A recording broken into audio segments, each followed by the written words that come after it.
You are watching Father Fish. Now please enjoy the video.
Well, how's everybody today?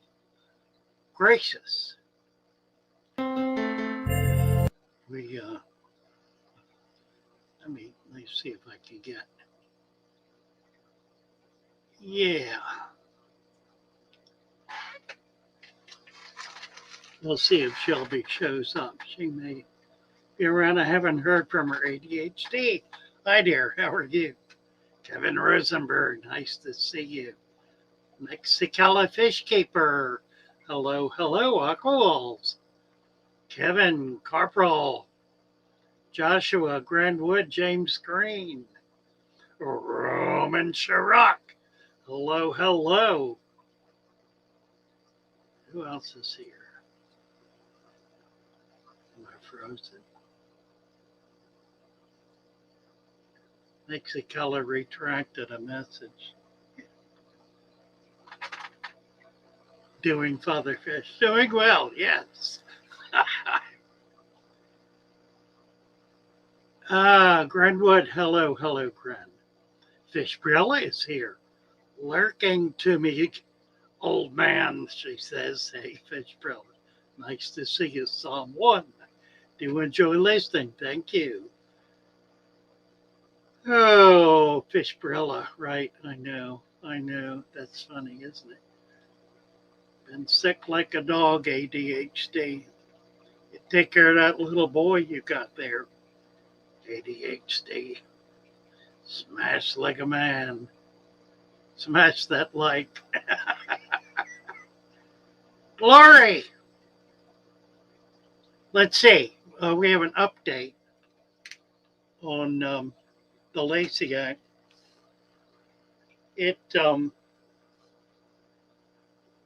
let's see. The Senate. Two things have happened. Um, the Senate created the structure for a bicameral committee.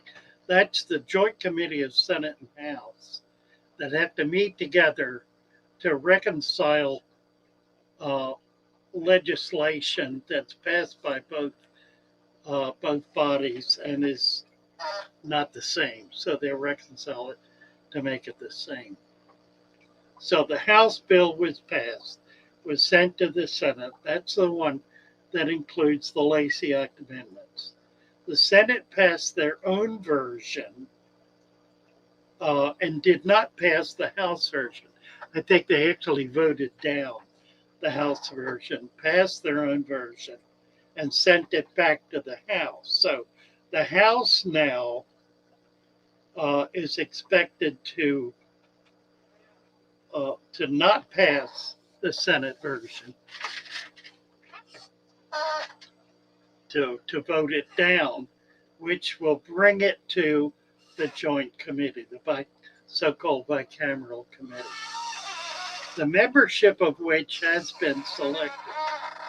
On the Senate Republican side, it's about a dozen members. On the House Democrat side, it's easily 100. Don't know about House Republicans or Senate Democrats yet, but I have posted those links of those members on my community tab, which is my channel's email tab, basically. So we know we've gotten that far. The next step is for the House to defeat the Senate bill, and then it goes to the bicameral committee. It's at that point, when it gets to the bicameral committee, that we need to absolutely flood the members of that committee with our opposition to that amendment, and for that matter, all amendments, but certainly that one. There's generally unified support of the Basic Act, at least the Senate version, which simply creates an environment that is more favorable to the U.S. labor force than it is to the Chinese labor force. The outrage of the amendments to the Lacy Act, of course, is that it destroys a $20 billion industry in one whack. Just does away with $20 billion in sales and business every night. Every tropical fish store, every reptile shop will be shut down. They won't be able to survive. They're marginally surviving now. With that pass, they will no longer be able to survive. Nor will the countless little biotypes that we've been protecting around the world. Those will all go under. They are marginal right now.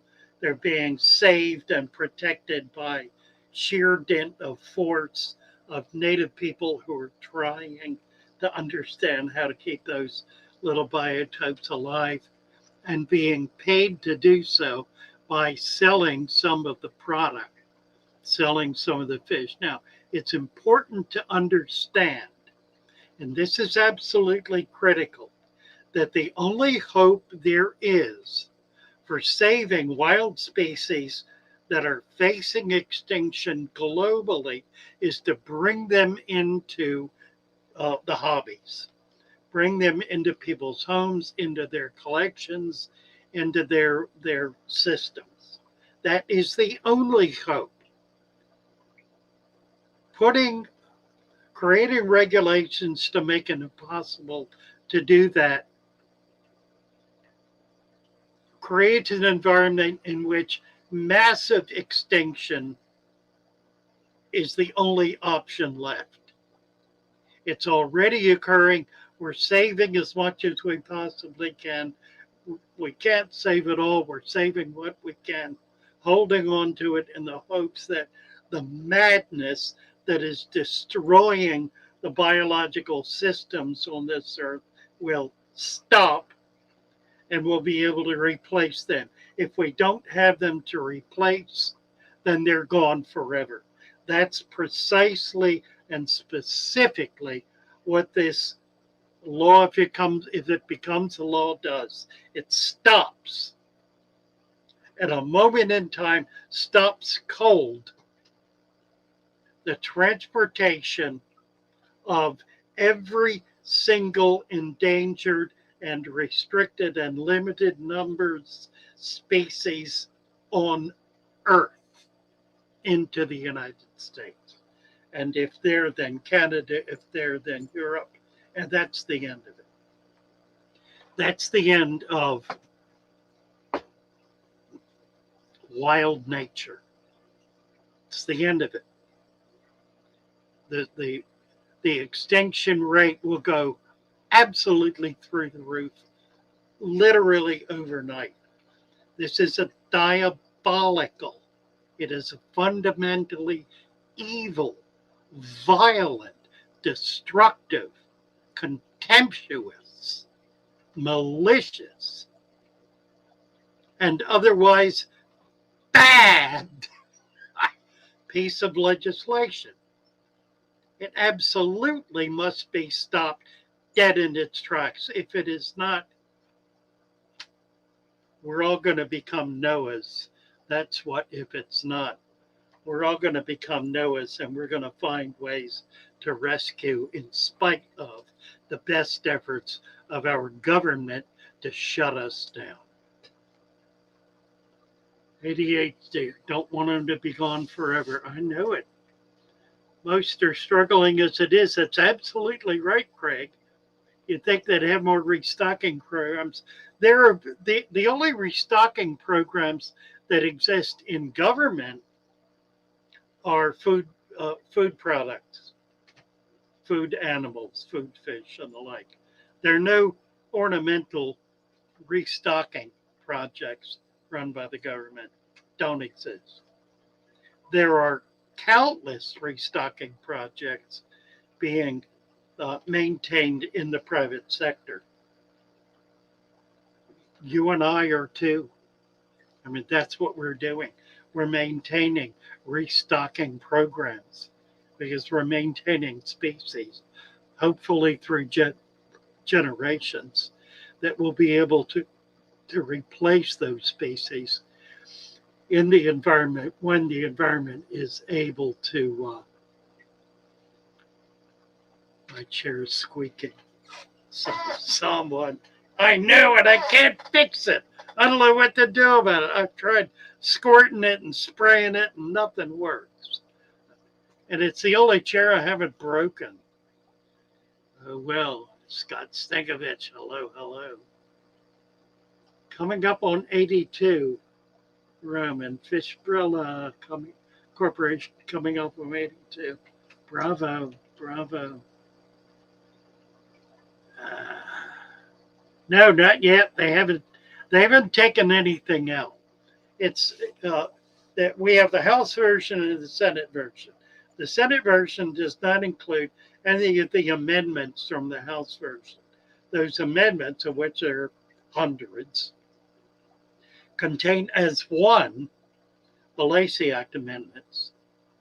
If in the final bill they elect to drop all amendments, then we're home free.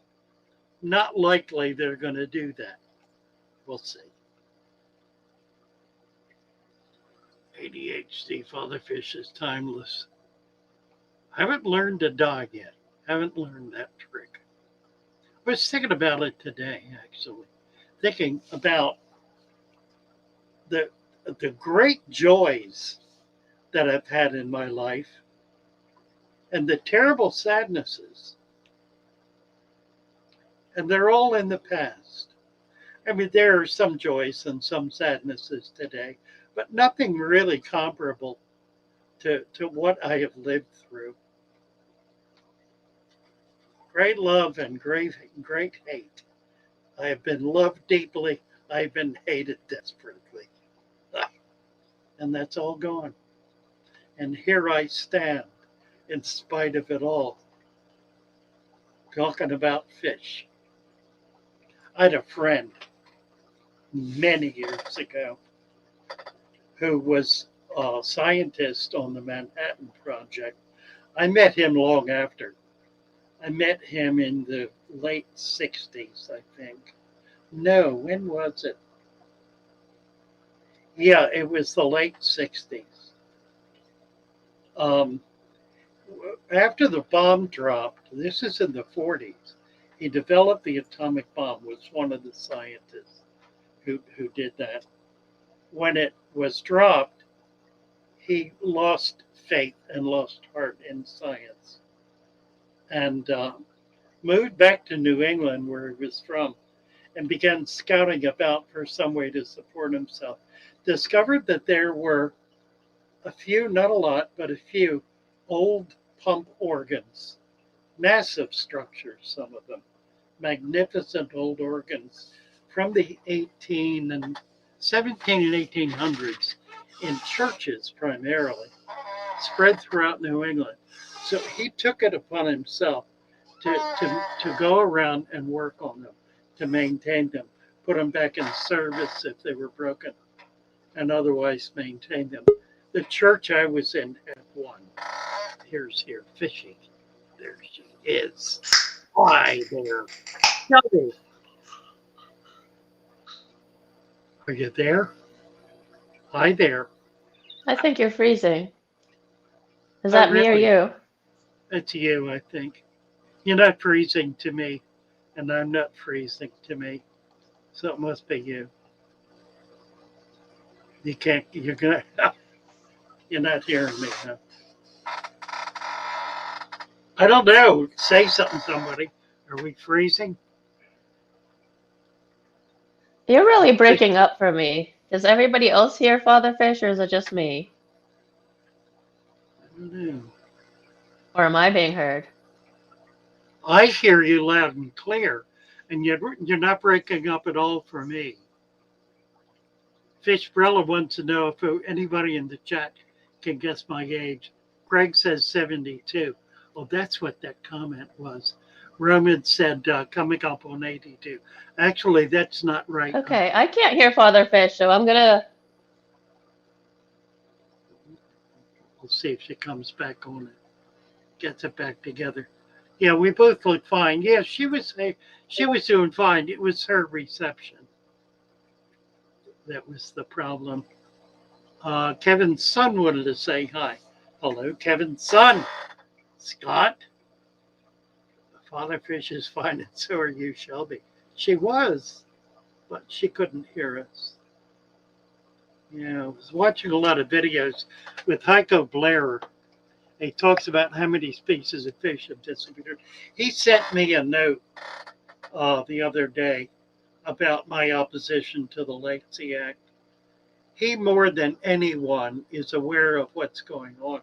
There is a video that he put out just recently about a trip he took into Colombia in which they discovered an unknown species, an absolutely exquisite little fish. And can you hear us now? How you doing? You were fine. We were hearing you perfectly.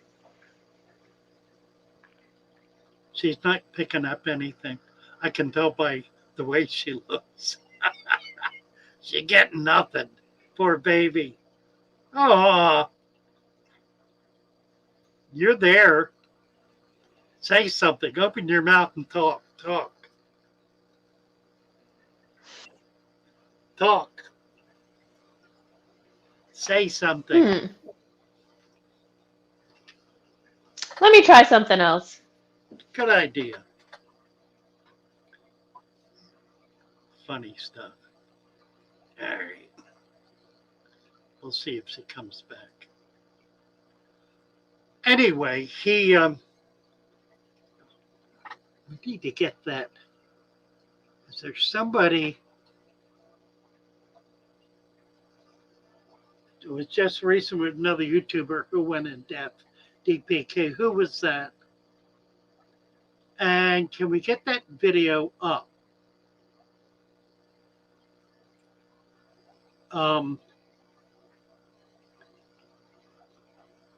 Shelby froze room and said, "Hey, Whitefish Salad, good to see you."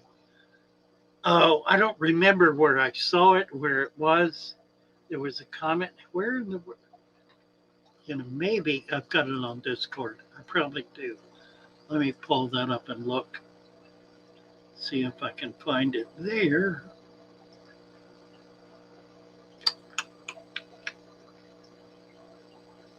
I don't know where it would be is the problem.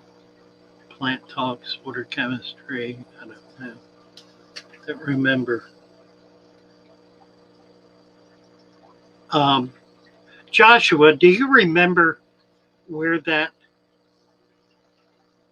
discussion, oh, maybe it's under Lacy Act. There's the ARC.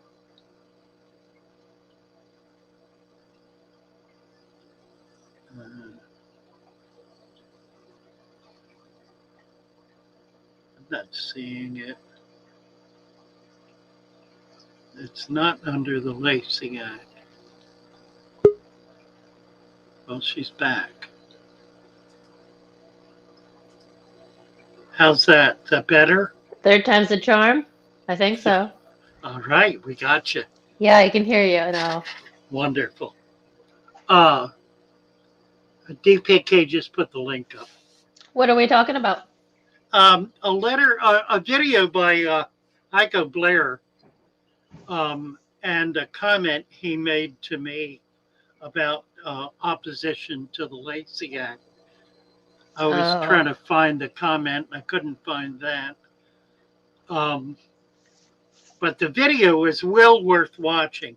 A couple of guys from Michigan, I think, who are big young YouTubers. The Wild and Crazy set went down to Colombia, met him, and went out on a collecting trip, journey, adventure, where they went way, way, way back in the jungle, and finally were able to find a species of fish that had never been described before.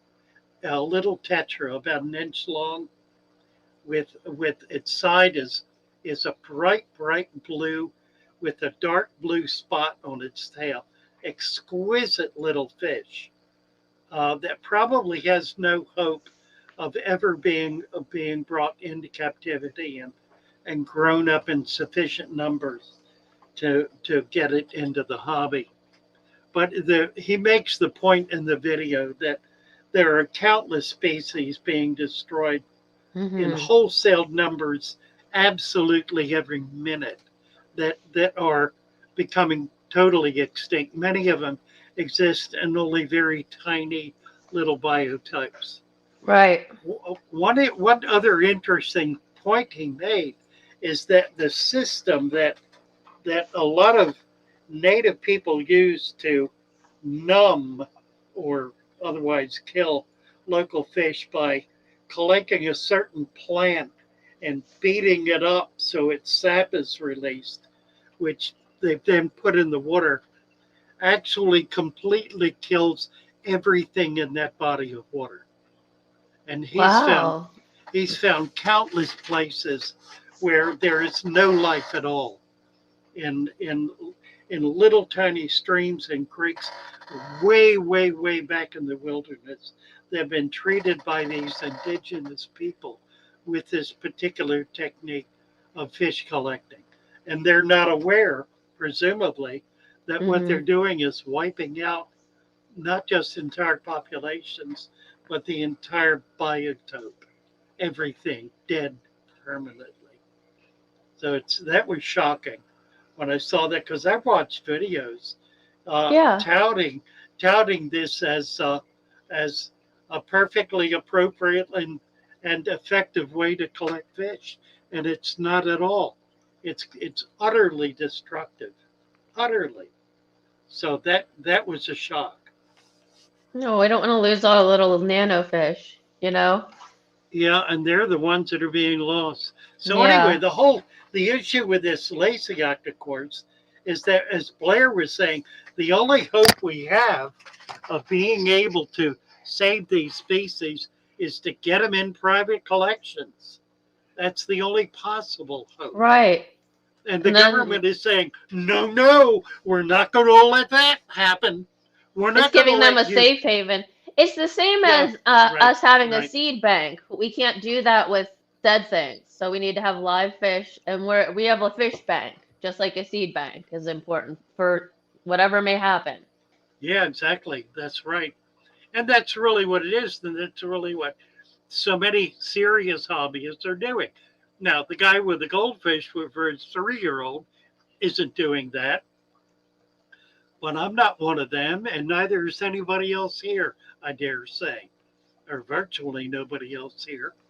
You know, there are countless serious hobbyists who are protecting species from extinction by keeping them alive in their tanks. And here comes the government saying, we're not going to let you do that anymore because that might get out in the water in some native area and eat something, might do something. Here's the reality. There are 20,000 animals in the industry today that are being traded. 20,000 different species of animals are in the hobby, in the animal trade right now. Less than 100 are creating problems in local environments. That's 1 in 20,000. Do the numbers. Yeah. Do the numbers. That's one half of 1/100th of 1%. 1 in 2,000. 1 in every 2,000 are creating a problem. 200, whatever it is. 1 in 200. And they're under control. I mean, to the extent that they can be. Here's the real issue. This is another reality that has not been faced, even by Florida wildlife here in Florida. The Everglades is a relatively new environment. It's about 15,000 years old. Did not exist prior to that. Didn't exist. It's relatively new biologically, historically speaking. As a result, very few animals have migrated into it.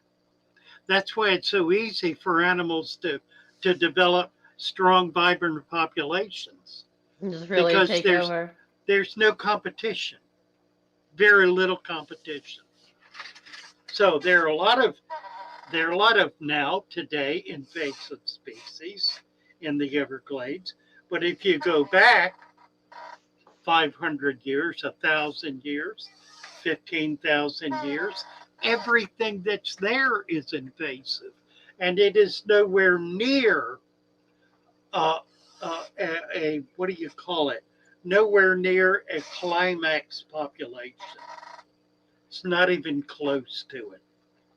There are thousands of species. Now, I'm not talking about releasing species. I'm not suggesting that. No. I don't do that. I have never done that. I don't recommend that. I don't support that. Nevertheless, that is the nature of the Everglades. It is a home in which many species, new species, find a stable, healthy home. I'll just leave it there for now. Well, I remember you saying something about a secret pack of elephants. Yeah, that's right. Yeah. I heard. I should say. They have not invaded from Africa. There's a herd of wild elephants, at least one in Florida. And did you say it was Ringling Brothers and Barnum and Bailey? Yeah, these are the animals that were in circuses or in zoos that couldn't keep them anymore. And they are part of a population. I don't know how many there are, several hundred for sure. In fact, we have an active member in our Tampa club who worked for Ringling and for a couple of zoos for many years ago, and was actually the what's the word when you help with the birth of a baby? Midwife. A midwife. He was a midwife to several elephant births. He had a chance to go to this place and meet some of those elephants that he birthed, and those who were the mothers, and they did remember him. It was I was going to say, I bet you they did remember. That was 40, 50 years ago. But they're still alive and still there. So it's commonly said by animal people that you can find any animal that exists anywhere in the world, alive and well in the wilds in Florida. Well, I'm sure that's not absolutely true Right. because There's enough. they're cold weather, cold temperate fit animals that couldn't survive here. It's another aspect of this bill that's so outrageous. It makes the claim that any animal that is able to survive in the world, that is able to survive in the wild, in any territory of the United States is banned. That includes tropical territories, not just like Florida, but like the islands, some of the islands in the Caribbean, like islands in the South Pacific, like territories that are that are tropical zones. Yeah, like U.S. Virgin Islands and yeah, territories where any tropical animal would have no difficulty surviving. So under the terms of that law, nothing would be permitted. There's nothing that would fail that test. You know, other than not even polar bears and other well, we have everything. We have desert, we have temperate. Yeah. And I believe that up in Washington, that's considered rainforest. Yeah, that's right. Washington State. Yeah. Yeah. So it's an absolute travesty. So I did post the names of the Republicans from the Senate that are on the committee and the Democrats from the House. Nancy Pelosi appointed 100 Democrats to that committee. 100 Democrats. Republicans have about a dozen on the committee. Don't know how many Democrats will be on it. Don't know how many Republican House members will be on it or who they will be. But I posted the names of everybody else. So this has not hit the committee yet. It has not started meeting yet. It'll be another week or two, probably at the earliest, although it could happen in the day. It's going to happen quickly now. It'll be sometime this month. So we need to be clear and strong and alert. I know there are still people who say, "Oh, don't worry about it. It's nothing." And what I have to say to those people is, get your head out of the sand. This is it. This is the final bell. This is the final round. When this goes through, everything dies, including this hobby, including animal keeping in general. And the next step will be dogs and cats. It absolutely will. No doubt or question about it. This includes birds. It includes corals. It includes insects, not just reptiles and fish. It includes all living animals. All living animals. Bar none. There are no exceptions. There are no class exceptions. All living animals, with the exception of cats and dogs. That ain't gonna last long. Not if this goes through.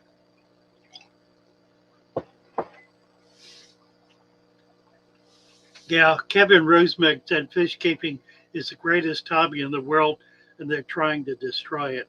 The world is seriously ridiculous. It certainly is. It's madness. It is madness. We've been overtaken by madness.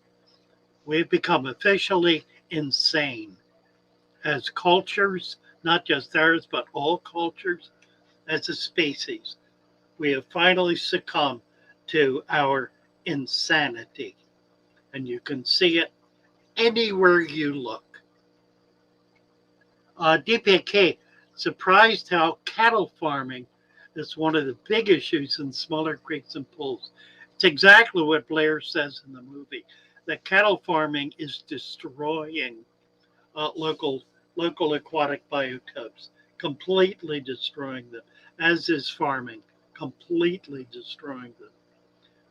And of course, anytime fertilizers or insecticides or herbicides are being used, that's the death knell. And I have a question Doing here. Nana duty, Sunset Jen said. Yeah. Nice, nice. It is. I don't know if you had gotten to V Treason asking about I says they know this off topic, but I was talking to you on Discord about their beta tank, and you said that they should fully reconstruct their tank and build it as a natural habitat, and they wanted to ask about that. Did you get to that question? No, I didn't see it. Okay. I was Yeah, they said waiting, fish actually. emergency. Yeah, I was waiting for him to get back to me. I'm pretty busy, so I might not be able to talk. Well, maybe do you want to touch on how you would rebuild that tank as a natural habitat? He said Well, I his guess area open, inviting you to educate me. Yeah, okay. Yeah, he's got, I don't know if I can, I think I can show you. He posted a picture. Let me put this up if I can. Oh, how can I do this? I don't know how to do this. I have to move it. What are you trying to do? Oh, something screwy. Here we go. Isn't that always the case? Really? Okay, this is the guy's tank. I don't know if you can see that very well. I told it it's got 1, 2, 3, 4, 5, 6, 7, maybe 8, 9 toys, 10 toys. I don't know what this big green thing is here. Might be plants, I can't tell. It looks like a And fake open shell. Yeah, colored gravel on the bottom. 1 sprig of plant. He said there are a few more. Could well be. Didn't see them. I suggested to him that what he has here is something that he put together either for a 3-year-old or something he thought was cute for himself, but was not at all appropriate to animals that spent their lives living in rice paddies. I was being a little sarcastic, but funny, I hope. I'd like to see the good old decorations, like I like it. Do you like it? Well, the problem is the decorations don't bother me so much. Yeah, you want to see some dirt and sand and plants. Yeah, the gravel is an absolute no-no. Sure. So I would, you can save it by pouring sand in and let it sift down into it, and that's okay. That works. Well, how long has this tank been running? Because there could be a lot of mold under there that you could, No, I don't think. I think it's pretty new. Okay. Yeah, I was gonna say with the decorations, I see a lot of surface area for good bacteria. Well, there is that, sure. In any case, if you don't want to save, if you can take it apart and start over again, I would put 1 inch of soil, 2 inches of sand, and then fill it. He can put these things back in it if he wants, but he needs substantially more plants. That's I think a 20-gallon, as I recall. He needs at least 25 plants, and not little teeny tiny ones. Good size, decent sized plants. Maybe a little bit bigger light. And I don't mean expensive, because you can get, cheap ones off of Amazon, but something to better light that up more. Right, that would help as well. Now that pink decoration with the hole in the middle, just from what I could see personally, I wouldn't want that in a beta tank, because it's something for them to snag their tails on, because they like to lay around. Yeah, right. But the rest of it will look good. Yeah, I agree. My problem basically is the gravel and the lack of plants. Mm-hmm. And get it back. Really, with the plants, you could just put one piece of duckweed in there, and there you go. In time. I mean, that'll suck anything out of any tank. I think you just Yeah. put some of that in. So what would you do to save it? First of all, put sand in it. Pack in around that gravel. Add more plants. Those are the basics. Notice how cloudy the water is. That's Well, a if it was just function. set up today. No, it's been set up for a while. That's the Okay. gravel though causing that. Yeah. It's probably bacteria. The gravel would not make it cloudy. It's probably bacteria growing in there. So, the other, here's what people do. They get something like this, they start dosing it. They start putting medications in it. And that creates a toxic environment. So you wind up then with sick fish. So you put more toxins in, more medications, until finally you've managed to kill everything. That's the history of these tanks. And they do it over and over again until they give up, say, I can't do this. And they're right, nobody could, doing it the way they're doing it. Nobody could. And my problem with serious hobbyists who have learned how to maintain gravel tanks is that they're not really serious about explaining to people what they need to do in order to be able to sustain that. My whole approach is, hey, why destroy yourself and destroy your tank in the process of trying to do something that's damn near impossible to do.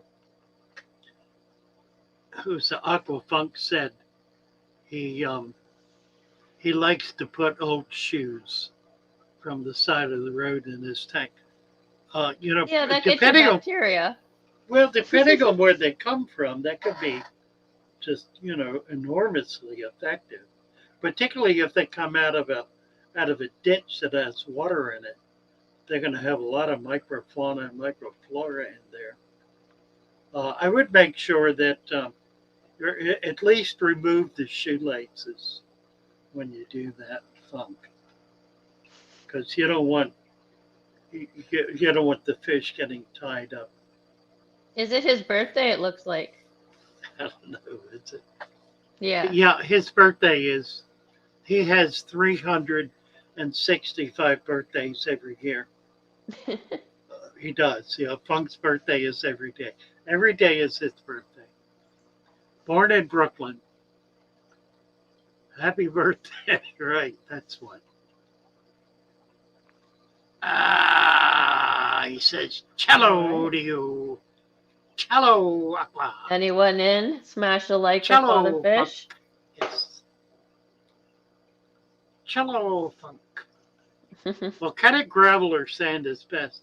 Volcanic gravel is nice. The Japanese stuff is really excellent. It's pretty expensive. It's highly mineralized, so it's gonna maintain a high mineral content in your water. If you have hard water, it'll make it harder. One of the benefits of silica sand or the black slag sand is that it's completely inert. Doesn't break down in any way at all. So it neither adds to or takes away from the water. Is that like the black diamond sand, the blasting sand? Yeah, it's actually slag. You know what slag is? Yeah. Yep. It's the remnants from an iron mill. Iron production, yeah. Yeah, it's iron reduction, right? And totally inert. Yeah, it's burned to the point where there ain't nothing left. It's, I guess, pure charcoal. Some of the bags I've gotten is like a real, like deep, shiny black, almost like onyx.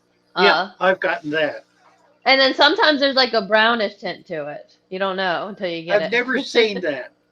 I'm Okay. sure. Maybe it's just one bag I got. I don't know. I'm sure that all slag is not equal. Yeah. It If they're depends. making different types of metals. Well, it would depend on where the ore is mined from. The ore that's um, being refined. Yeah, Scott, you're right. It's a nice, you can get to other things in the tank if you have a nice, planted natural tank because you don't have to do all the maintenance so much. Yeah, Scott's Just let it making that go. point here. That's right. Yeah. Yeah, there is no oil residue in slag DPK. It's burned off. It's I always totally just dump. burned I've off. only dumped mine right in. Yeah. So far, so good. These What are guys the are real great. benefit? You think about it. It's been subject to temperatures upwards of 10,000 degrees for hours. There ain't a thing left in it.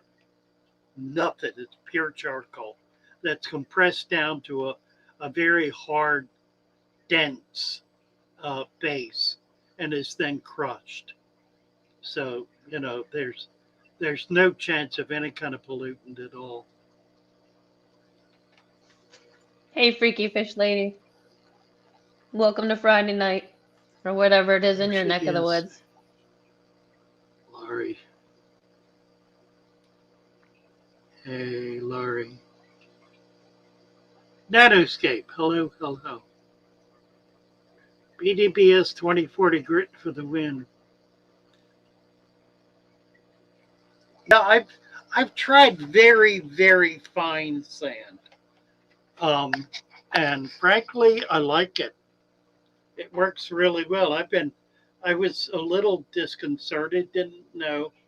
I did this about 10 years ago.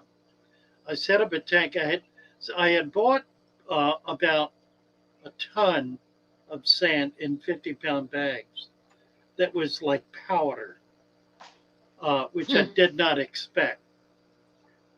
So I began using it as a cap for other kinds of sand, for coarser sand.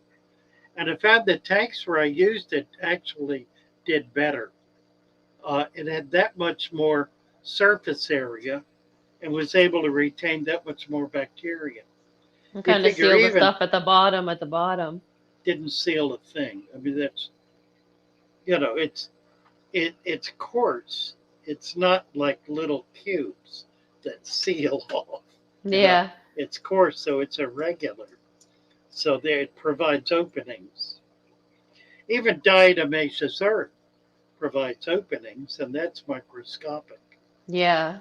That's for as powdery as it gets. Yeah, aquafina cringe when I see marbles at Substrate, but it's mostly in kitty tanks.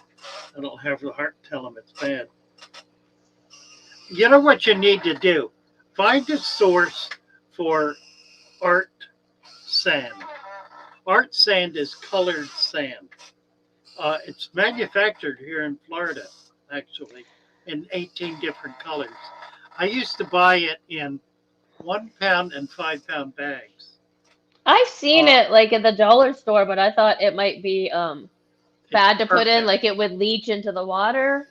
No, it's I don't colored know what the. fast. It's colored Okay. fast.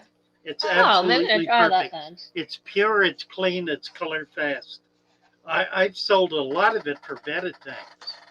I've Uh, used it in terrariums, so and everything was fine. I mean, it kept to yeah, itself. no, it's not a problem at all. And it Hi, does add that Tennessee. color. And you can decorate with it. I mean, you can do color stripes and Oh hills and, yeah. all kind of stuff. It's amazing stuff. I was always afraid to use it, but that's good to know. I was gonna play with that. DPK adds play sand and pull filtered sand. Yeah, a variety of types of sand. I have not done a lot of that. I've done a little bit of it, and it's always been productive. It's always been good. So yeah, I like to I think layer them for like artifacts. So I have one type of Right, sand and a right, layer right. of crushed coil and another type of Right. sand, and it looks really cool. So you can act like a scientist studying the history, the ancient history. Yeah, it does. It looks like a cliff here in Pennsylvania. I'm looking down at the dust Really, tank. really. Yeah. Big pathways for the art sand. Yeah, absolutely.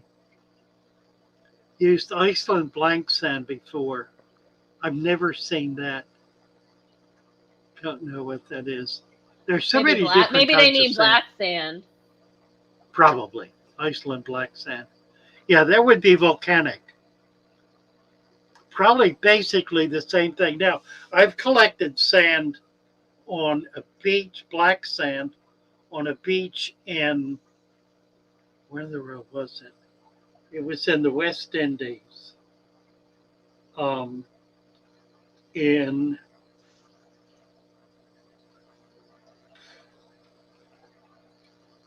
oh gee, I can't remember. I'll think of it. It'll come to me. The brain doesn't work so well anymore. Yeah, it happens to the best of us. And it's very dense and very heavy. I think I brought back about a quart in my luggage, and it weighed about 20 pounds. It was, Wow. yeah, really, really heavy stuff. And it's long gone. I've used it up. But it was, I've seen it in the Chesapeake Bay on the beach. It'll be a strata of black sand. It's usually not too. very deep. It's You shallow. know, a lot of times it's just like a streak going through the other sand. I see that all the time. Exactly. That's exactly right. Yeah, it's where it's washed down because it's denser and heavier than the regular sand, so it'll settle out when the water's over it, and it'll actually form a strata, and you can collect that. It's wonderful stuff. I've never seen it alone enough to collect it. It's always just been, you know, just streaks, small streaks in the regular. Yeah, it's hard to get much of it. I've gotten some, not nearly as much as I saw in what's the island? What's the nation alongside Haiti? Dominican Republic. Dominique, right? In Dominique.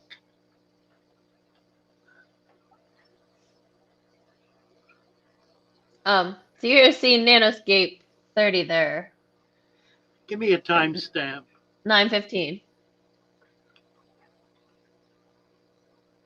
Who did I see? Kenny. Oh, Kenny's here. Hi, Kenny.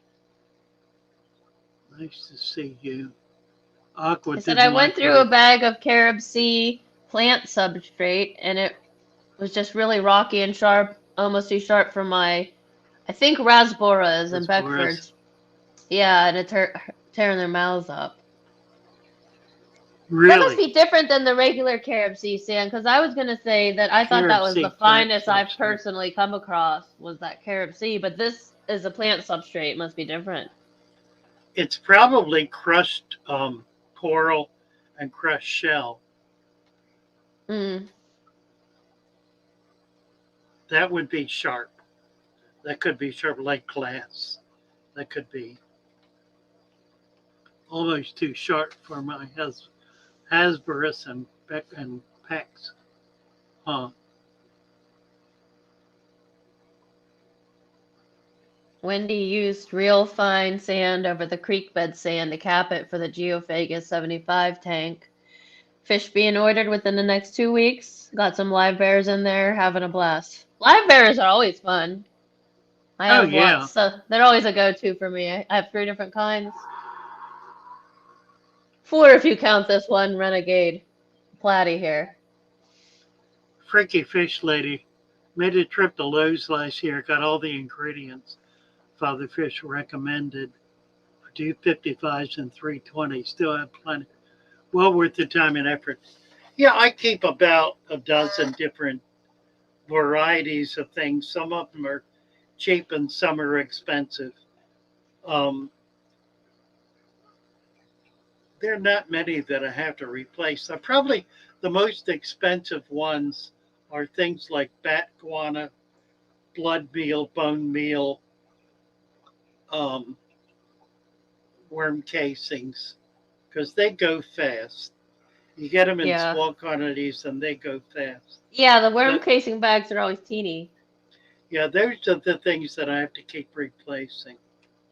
But, things like baking soda, I buy that in 25-pound bags. Oh, wow. Yeah. Dynamasis are, 10 gallons or 5 gallons of that. There's some things that last forever. Melissa, goodness sakes. Happy to see you, Melissa. Miss you too. Gracious. I absolutely do. Kevin Rosenberg, do you ever suck up some of the mold that builds on substrate? Some areas of my tanks are getting thick with it. Oh, I misunderstood what he was saying. I thought as a function of tasting it or something. Oh my goodness. Thank you, Melissa. Where is she? Come on. Come on. Yeah. Keep on keeping on, brother. I can't get this to come up. Why is it not There you coming go. up? Oh, there it is. Good. Okay. Thank you, Melissa. That's very generous. Very kind of you. Very nice. Yes, indeed. Um, when I have mold on a dirted sand cap system, what I recognize is that what's happened is the biological activity of the tank is overwhelming the substrate. So what I do about it is add more sand. I add another ½ inch to an inch of sand. That allows that mold to precipitate down into it and then continues that process. This is what so many people who don't like sand don't understand. They say, oh, well, it's too slow. Well, yeah, it's slow like maybe a year for it to precipitate all the way through breakdown and be returned as nutrition to the plants. So if you've got a tank full of 6-inch African cichlids that you're feeding 3 times a day, you would have to have a foot or more of substrate to be able to accommodate all that biological activity. Now, I've done that, and I've done it effectively in a 500-gallon tank. It's difficult to do it in a 55-gallon tank. You might get away with 6 to 8 inches, but certainly no more than that. So yeah, there are situations where a dirted sand cap tank really won't work because it's impractical. But for most of the tanks that we're keeping that involve small tanks and small fish, it's perfectly effective and really delightfully effective. It works. It works brilliantly and effectively. Try to get a picture of my discus in there. I'm very Oh proud yeah. of this. Show those off. And the plants too. It looks great. Yeah, the tank is doing really well. Tomorrow I'm gonna do some water change in it. Gonna drop it down. It's evaporated down about 4 inches. So I'm gonna drop it another 3 to 4 inches and then refill it. It looks to me like it's slightly cloudy. There could be algae on the tank. I scraped it, but it could still be algae. But I think I'm at a point where I want to try to get the water purer. Here's something. Do you know what that is? Let me see. That's a flower Oh. from an Aponogeton. And here's the Aponogeton. It's Well really a done. little one. You see the stems coming off of it? It's Uh-huh. really tiny. Normally they get much, much bigger. But that one is flowered as just with a few small leaves. There they are. I've never had them turn to seed. Probably you have to have multiple plants. there's another. I don't know what that is sticking up. I can't tell. Anyway, yeah. Tomorrow is clean off day. I got a tank I need. My 40 needs fixing, needs cleaning up. So I'll work on that. Debbie said, Holly, we got black on peat moss, but both father fixes. Yeah, black cow peat moss and potting soil. They're kind of the basic ingredient for a strong humic substrate. It's the other issue that people who don't like dirt don't understand, that they don't understand that nothing grows without dirt. Yeah. No rooted plants are capable of growing except in dirt. Whether it's aquatic or not doesn't matter. Dirt has to contain humic substances. In other words, dirt is very old, broken down plant life. Plant life depends on plant life in order to be able to grow. Isn't that interesting? You know, you don't drop a seed. You don't drop a seed in a rock pile and expect it to do anything. Anybody who knows the parable of the sower from the Bible knows that. Melissa. Go ahead. Melissa just bought a baby cichlids in her mixed tank. No way to pull them out. Any advice helping them survive? Mabuna peacock tank that has done splendidly for almost 3 years. Well, congrats on the babies. That sounds adorable, number one. Yeah, just make sure you've got plenty of hiding places in there. Create some little mounds of small rocks, like little mountains. Even one will help. That'll give the babies a place to hide. They'll do fine. They will escape predation. Very few will actually get eaten. You can leave them in there and they'll do fine. You just have to have lots of places to escape. And then when you feed, make sure you're feeding right over that rock pile so that food's getting down in there for them. They don't have to come far out to feed. That sounds so cute. I haven't had baby cichlids yet. Still waiting. Roman suggested pollinating with a paintbrush and cover the flower head with a plastic bag. Never tried it. I really should. I think you really need to have 2 of them blooming at once. I don't think they're self-pollinating. And I'm not seeing another one. If he ever gets moved down here, I'll have to go talk with him. Fanatical is asking, do you keep or like to keep shrimp? I have a few. I've got some in a tank down here that I hardly ever see. What kind I've of got a shrimp? real problem with these tanks. They're neoparadina, blues and reds. That's what I have, blues and reds. I've got reds in here. I don't see any. I just pulled my headphone out so I can't hear you.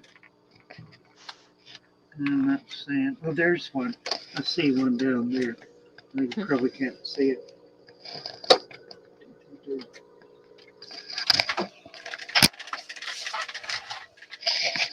No, back here is my red shrimp tank, blue shrimp tank, but they've been having some planaria problem lately. So I put female beta in there, male beta in there, and I'm hoping that they eat a lot of food and then help the shrimp. Hopefully it's a good situation because it's been real bad in there, real war zone. Can you hear us again? I can, yes, thank you. Kevin Rosenberg, can I stir that mom into the sand? My sand cap is already about 2.5 inches in my 10-gallon. No, you're going to have to add more sand. Here's what's happened. the sand has detritus precipitating into it continuously. It is essentially filled up. It's taken all the load it can handle. So the rate at which it's going through, it doesn't just fill and stop. It moves through it, but it moves through it very slowly. And what's happened is it has reached a capacity where it's now sitting on top of the sand. It's continuing to precipitate, but it's building up on top of the sand, frankly, because the sand's not deep enough. So you need to add another half inch. Just try half an inch, another half inch of sand to give it room to get in there. And that may be all you need to do. That may solve the problem. Say it another. Let me say it again. Maybe you'll understand what I mean. The biological activity in the system has overcome the ability of the substrate to handle it. So it's building up on top of the substrate because the substrate's not deep enough to be able to manage the load that's coming through. It's a bioload function. The other way to control it is to not feed so much, but that's probably not a problem for you. Probably all you really need to do is add another half inch of sand to provide an adequate substrate for the biological activity that's going on in the tank. Hope that's clear. You have to kind of get your head wrapped around it, I guess. Bass Queen is asking, can brackish mollies be acclimated back to freshwater? Yeah.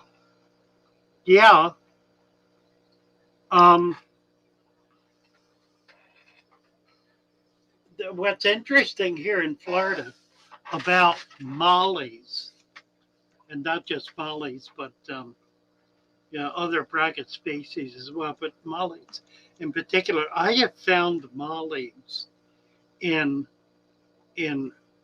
water that has no dissolved hardness. It's like the GH is less than 10 and the pH is below 6. And they're thriving in that water. I've also found mollies in the bay of water running off the Gulf that is pure salt water. It ranges 1.30, very dense salt water. I've got mollies right here that I caught in my creek. Mollies and killies. There's a killie.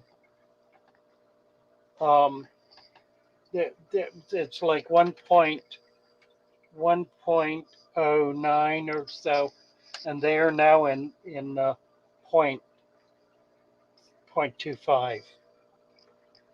It's water I got from the Gulf,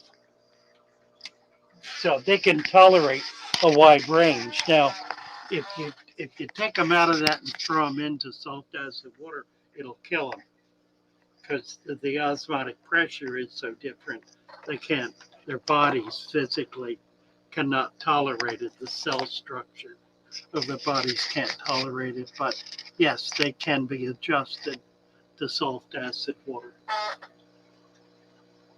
Yeah, she said that she sold her best strain of mollies to the fish store and asked to buy one back, and they converted them to brackish and said that they can't be acclimated back.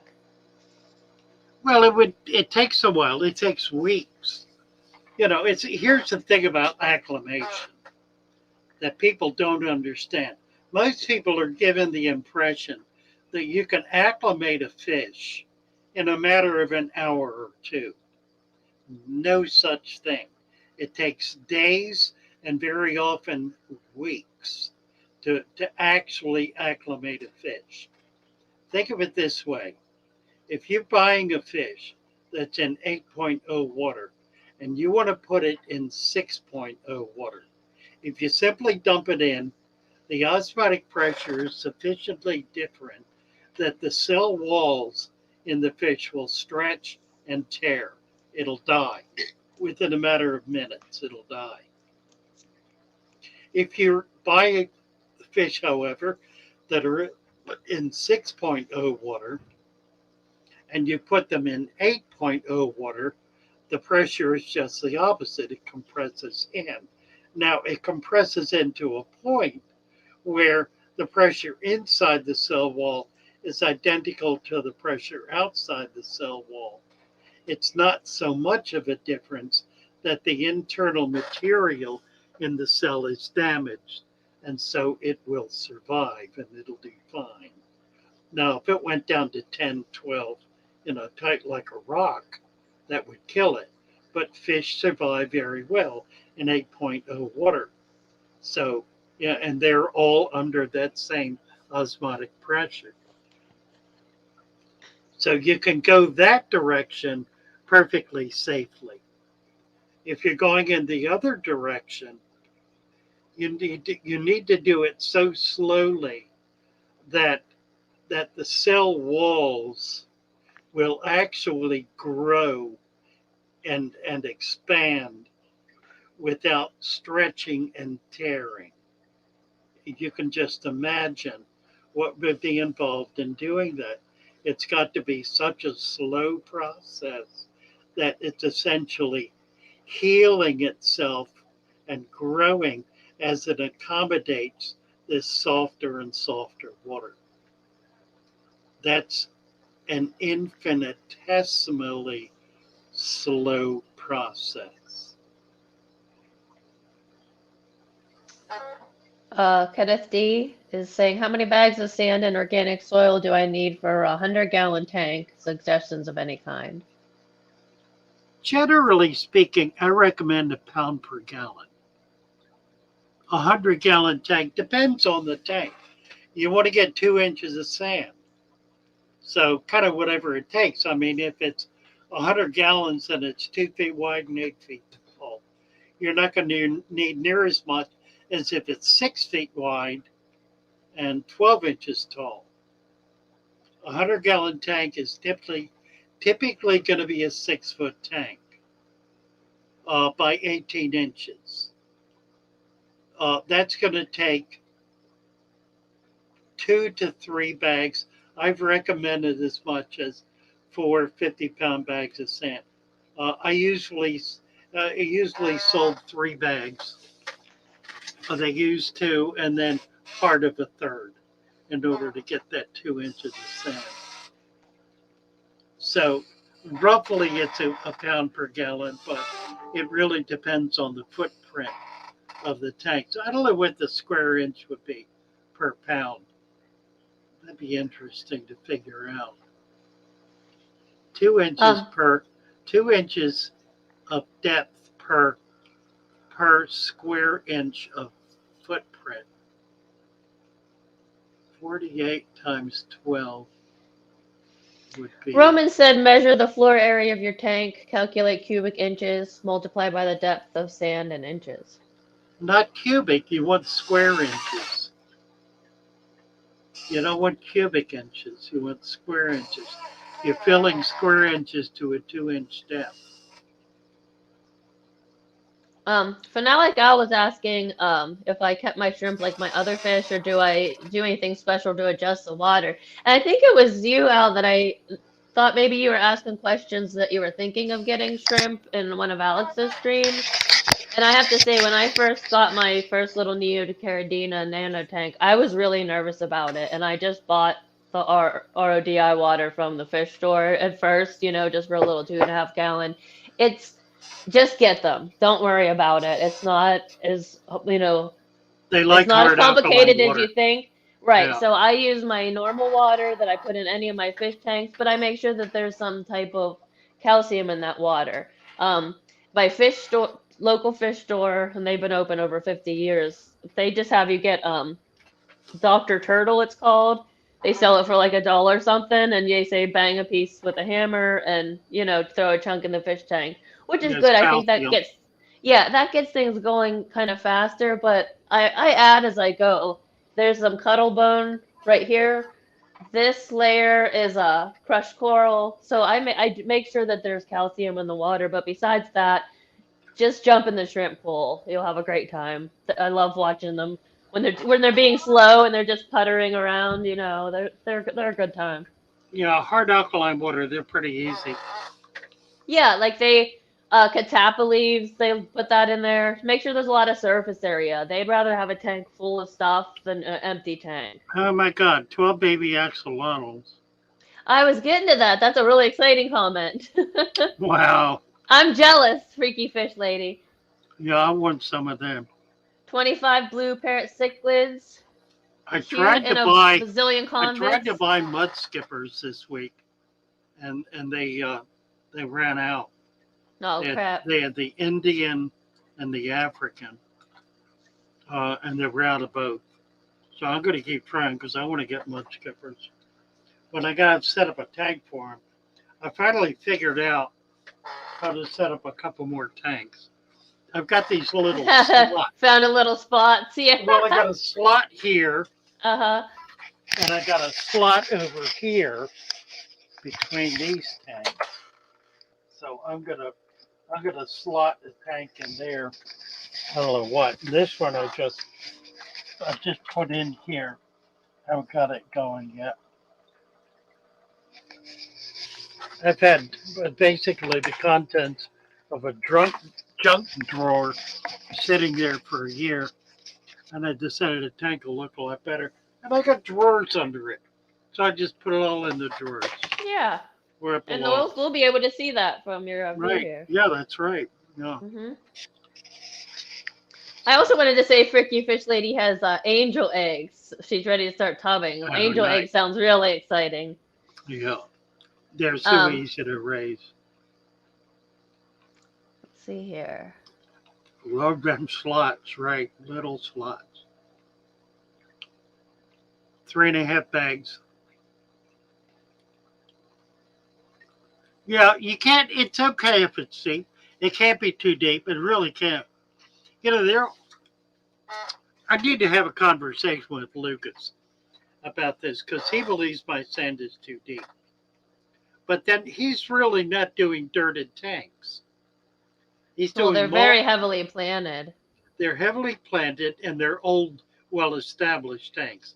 So they've developed a dirt base. They've developed. Oh, everything's going to be new. I think he's moving this week. He's starting to. So. I know it'll be interesting, won't it? It's going to be totally different. I think another thing is because he's breeding and selling plants, he has so many fish packed into those that's feeding the plants, just right away. Oh, yeah, absolutely. Yeah, and he feeds heavily. Yeah. So, he's got a lot of biological activity going on there. And yeah, the plants are being fed by that. It's balanced. Plants, I agree. The plants are a big part of it. My chat's jumping all around. I'm trying to stay on task I've got my camera on the mic and it keeps falling over. Maybe that'll hold it. It's precarious setting up a little YouTube setup. My browser's lost connection. Can Yours? you hear me? Yeah, I hear you. Okay. And you see me? Mm-hmm. Okay. So I don't know what that meant. Kevin Rosenberg, never enough. There we go. Word of the day, right. Baby axolotl eggs and raising. Oh, she got them from Susie Q. Yeah, I've done that. I got a batch of eggs some years ago, and I raised them. I managed to get up about a dozen. What I was not careful about was separating them out when they started getting size differential, because the big ones will eat the little ones. So when certain of them start getting bigger, you got to take those out. Otherwise, they'll eat the little ones. Moving this weekend. Well, you're parroting what Shelby said. Yogurt covered mirror. How do you convert wild caught fish into eating pellets and flakes? First thing you do is starve them. That's right. And if you've got a food web going, then you may never need to feed them because they're used to hunting for their food. So if you have a food web in your tank with microfauna growing in it, man, they're going to be home. It'll be just like back home for them. But generally speaking, every virtually, how do I want to say this? Any wild caught fish that we get in the hobby, by the time it gets to us, has not been fed a synthetic diet. Typically, they're starving. They've gone from the collector to a shipper, not a shipper, a hauler, from a hauler, a buy boat, to a whole to a and to a farm, from a farm to a wholesaler, from a wholesaler to an importer, importer to a jobber, jobber imported to a imported to a jobber to a wholesaler, wholesaler to a shop, and a shop to you. That's 9 steps that fish has gone through. It's been bagged and unbagged 9 times by the time you get it. Tell me fish are not hardy. And it's probably had drastically different water in virtually all, if not most of those transitions. And people that are going to ship fish generally stop feeding them ahead of time anyway, so that they don't foul their bags. Right? Yeah. They can't feed them because if they do, they're going to die in the bag. Yeah, they'll go to the bathroom in the bag. And ammonia. So the whole idea is for them to not have any waste when they're being shipped. So they're typically not fed. Now, there are some farms that'll feed and raise fish up, but again, they go through the same process. They starve them, they bag them, they ship them, and then they go through that 5 or 6 different steps. So by the time you get fish, your local shop may have been trying to feed them, but they haven't really had them long enough typically to get them into any kind of pattern. So getting them in a stable, healthy environment is step 1. A food web is just absolutely critical.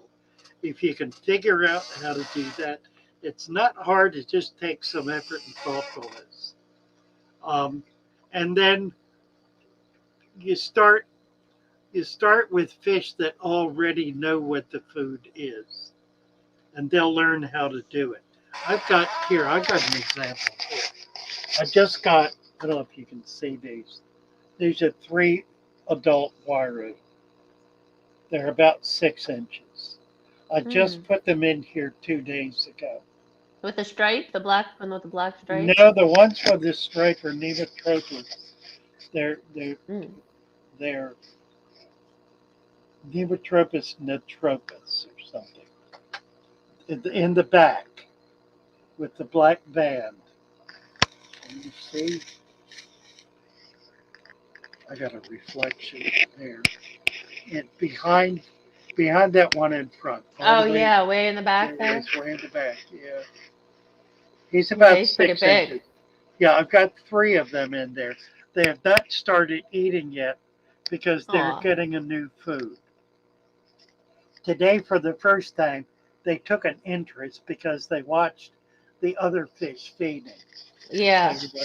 Show you what I mean. Well, are they just still kind of freaked out from a new tank too? They are. They absolutely are. And the Venas like food too. They love to eat. What are you giving them there? Is that golden pearl? No, it's like it though. It's that Japanese food. Oh, okay. I was mentioning the other day. Now, see, these guys are eating. You can see them eating, and the Wairau are just hanging back there. They're really not. They're not curious enough yet to come out and look around. They're still shine. Mm-hmm. It'll take them a while. Meanwhile, these guys are little pigs.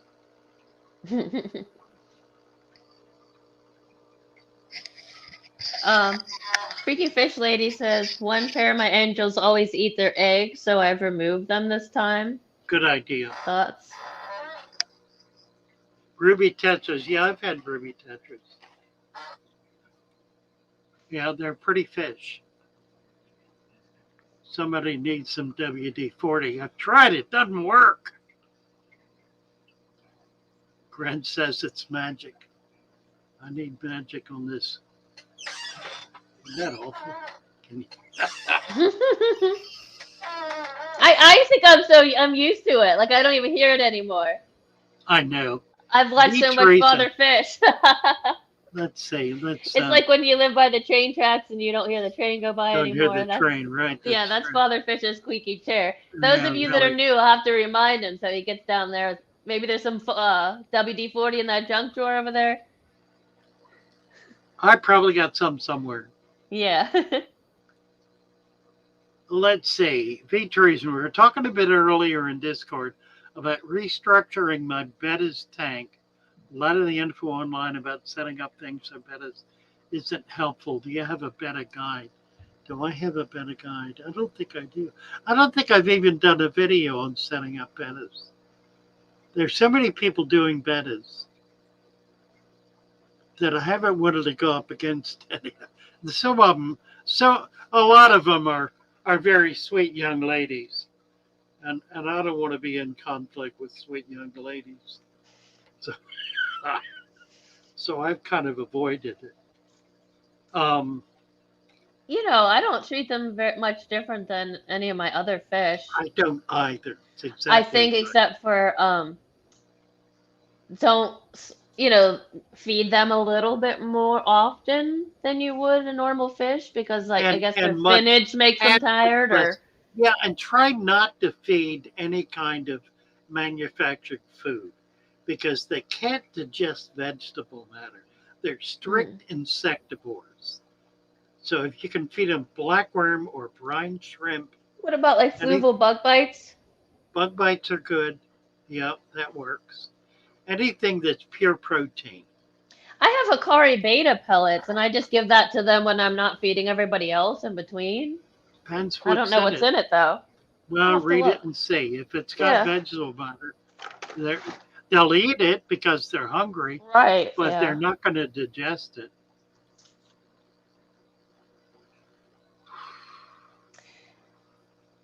Yeah, there is some. Yeah, I'm seeing. I mean, besides there's fish meal and stuff, but I'm seeing rice bran, soybean, wheat flour. Yeah, forget that. Dried seaweed, spirulina. Yeah, it's worthless. All right. Now, what that does is... I'll give it to the shrimp. The shrimp will love it. Yeah, the shrimp will love it. It makes the waterfowl because it releases all that humic substance partially digested, or at least gone through the gut, without it being broken down. So that's why people foul betta water, because they feed them stuff like that the betta cannot digest, and so it fouls the water. I have to admit, at one point I had a couple wild shrimp in one of my beta tanks, and they kind of just fed the betta on their own by having babies. Yeah, absolutely. Just a couple. Fillers, fanatical calls it. Yeah, it's true.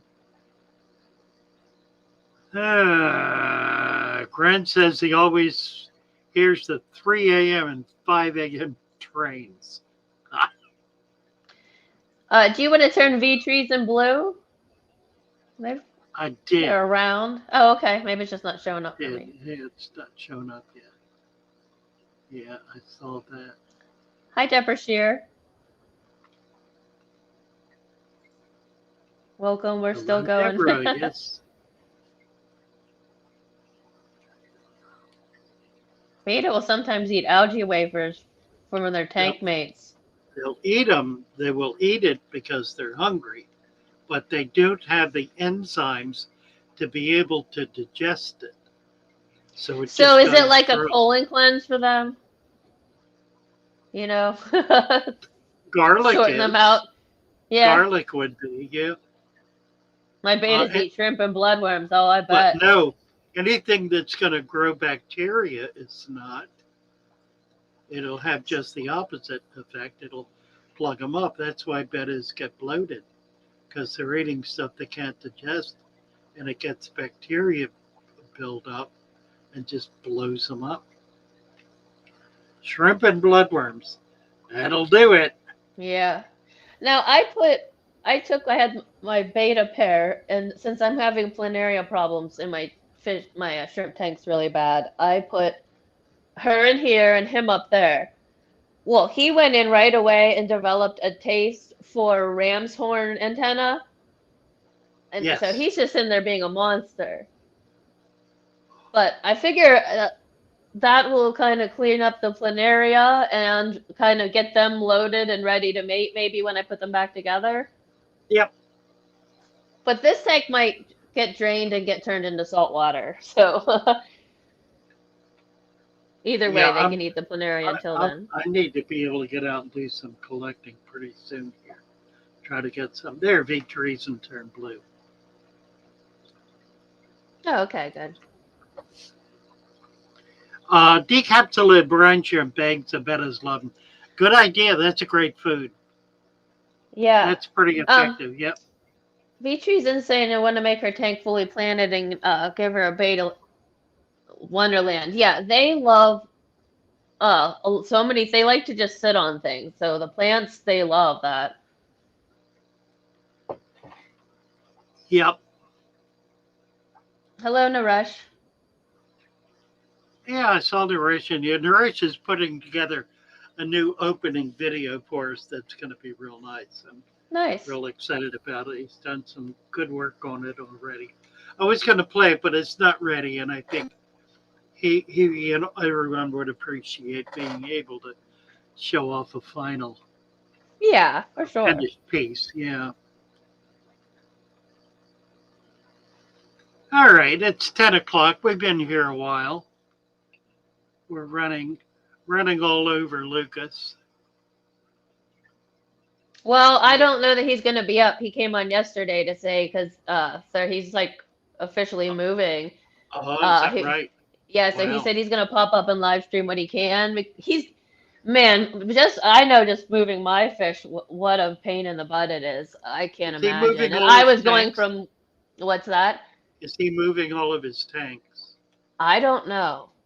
I thought he I didn't sold it. hear everything I he thought he said. sold the place to somebody who was going to keep a lot of them going. Okay, because he I did thought say I. that when he gets down there, he's going to wait for $1 per gallon sale and re-up. Okay, so he's So not moving all of his tanks then. Yeah. and he did say that he would maybe come up Saturday or something to try the new internet down there, but he's just in that crazy, and hey, they have a family and a house to move too. It's Oh, a that's crazy right. I time. know. Mhm. Yeah. Well, they've got a great facility. He talked about the barn that they have, and it's wonderful. It's a concrete slab. It's insulated. Oh It's yeah. got wiring and water, so it's going to be really wonderful. It's going to be exciting to watch. It's Couple only more quick taking a few questions things. here Yeah, go ahead. before we get off. What's the best diet for fancy goldfish? The best diet Mhm. for fancy goldfish: a good quality flake or pellet. I prefer pellet to flake, but that's a personal thing. Just make sure it's a good quality. New And feed person. them now. Let me say something else about this because Uh-huh. this is important. A lot of people have the notion that a variety diet is preferable. In nature, fish typically do not have a variety diet. They'll eat the same thing every day from the time they become subadults to the day they die. They do not have a wide range of foods. As a result, fish tend not to feed heavily on new foods. It takes them a while to get used to them. Like, you can try different things. Some people do that. I don't really have a problem with it. I found personally that feeding the same thing every day, if it's a really good quality food, is preferable. There, they've come out. See? Look at that. Welcome to the fish room, little guys. Come on, we want to see you. They're not running away. That's nice. They've been running Yeah. away when I do this. Do See they have a that red little, eye? they kind of, yeah. See that little Yeah. jerk, that twitch? That's a Yeah. signal. It's a signal, and it's a warning signal. To you. I don't think quite like that. Hmm. Yeah, because of me, because there's something he doesn't understand. Mm-hmm. So it's like a be alert, be on the alert kind of twitch. Superfish. And when I say we have two new people in here that aren't blue, Chelsea FC Aquatics, what food would you recommend for both Severum and redhead traps at 958? I got it.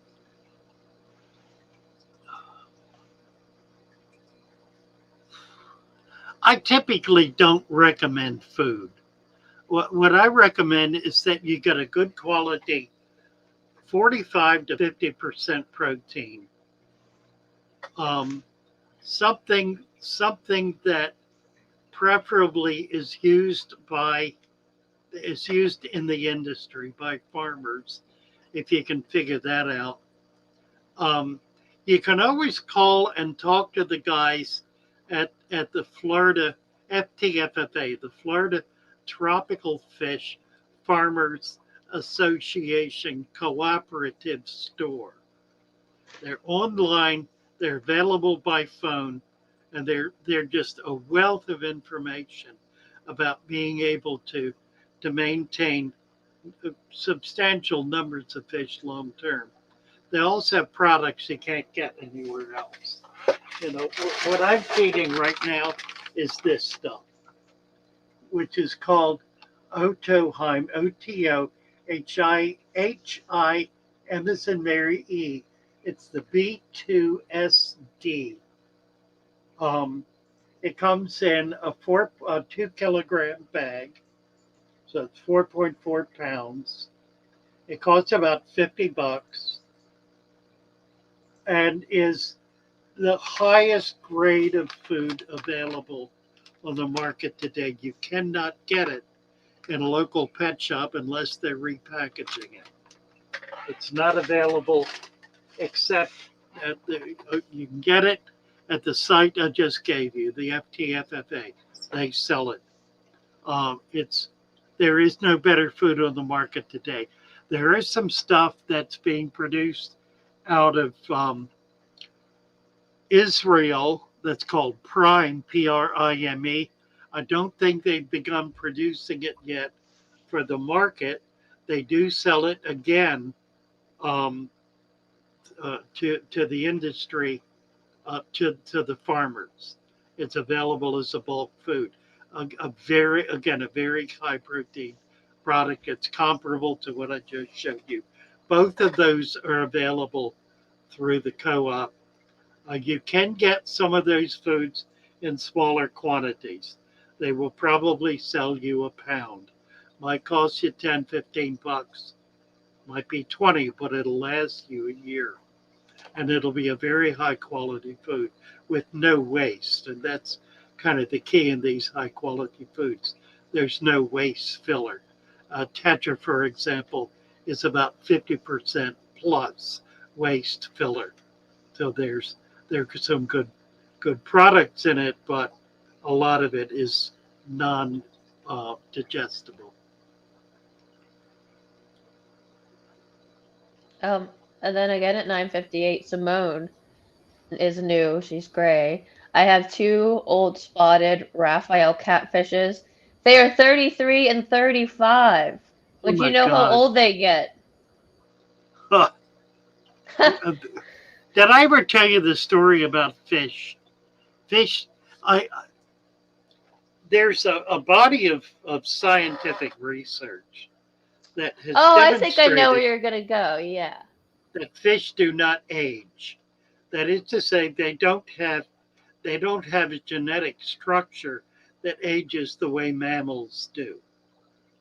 They don't work that way, and partly because they never lived that long, so they've never developed aging structures, aging genetic structures, which means that a fish can theoretically live forever. It dies from predation, injury, disease, starvation, bad water quality.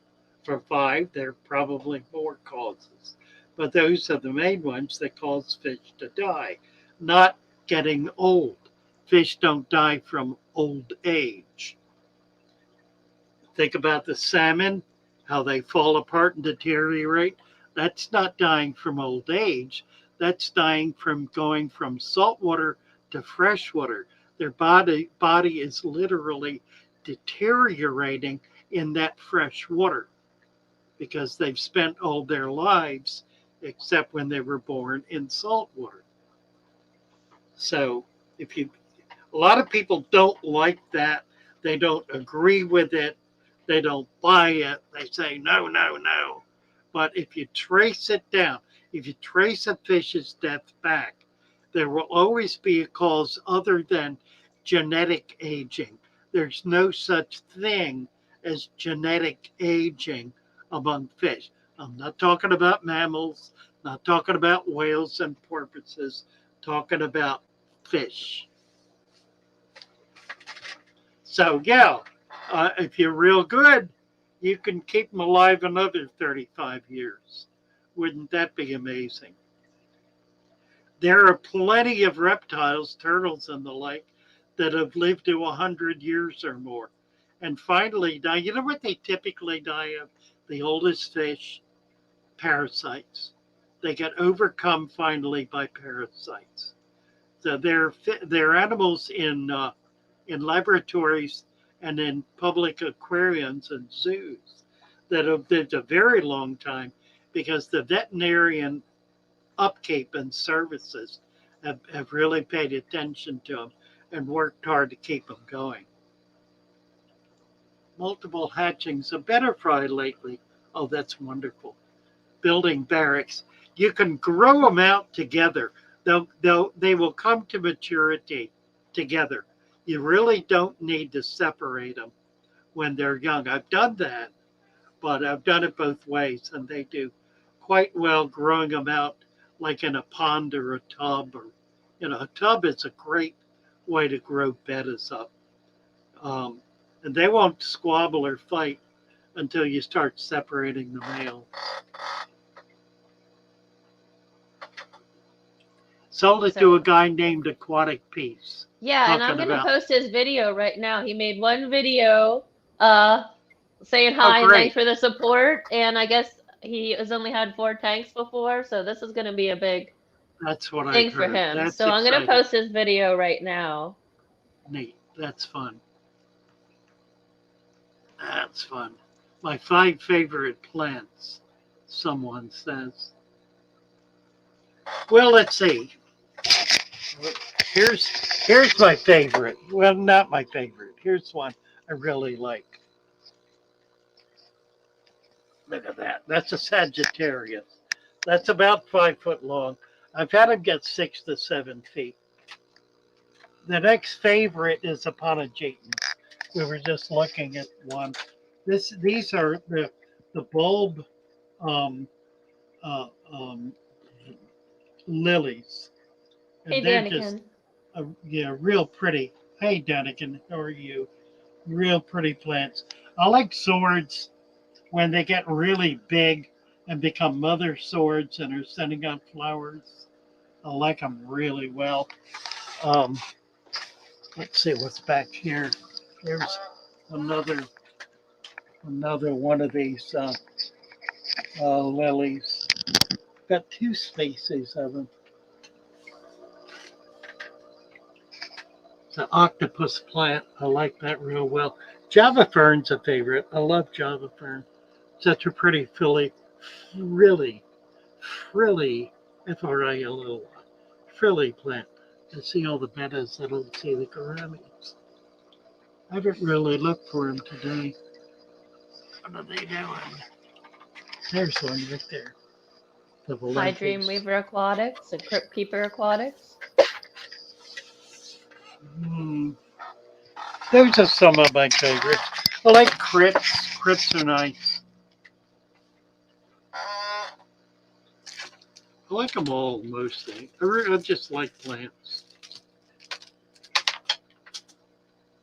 Oh, where are we? I think that's about it that I'm seeing. Yeah, I think you're right.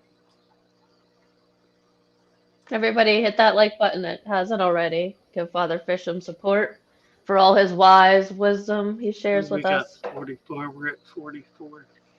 32 watching. So I have a favorite spaces at Crypt. Well, empty, probably. Probably, yeah.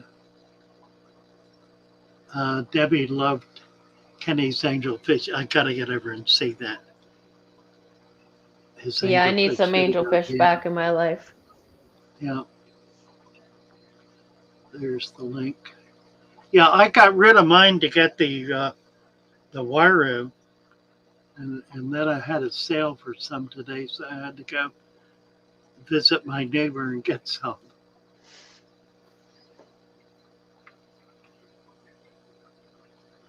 Yeah, my son was asking to get some angelfish, so I thought, oh, if he wants some, then I'll get them for sure. Right. Father Fish is live every Friday, Eastern time, 8:30, and then on Sundays with Mary, he's on 6 to 7. Or thereabouts. I'll tell you what I've been thinking about. I've been thinking about doing a 9 p.m. Daily stream, maybe 5 days a week, a 9 in the evening stream. That would be a problem solving kind of stream, dealing with people who are having trouble with their tanks. Maybe even you could pull some stuff from Discord there to talk about. Yeah, we get a lot of that over there. Yeah. So I'm thinking about it, trying to figure out how to structure it. I know people, there's a crew that, used to always see you in the morning. Right. Well, I did that for over a year. Yeah. Yeah. So anyway, I'm considering it. Fricky Fish said, I just realized I have 11 angels. That's nice. Best Queen angels are next. All right, we're going to go. Love you guys. Yeah, thanks for joining us. Have a good weekend, everyone. Same to you. Simone. Nice to see you, Simone. Take care, everybody. Bye-bye. See you.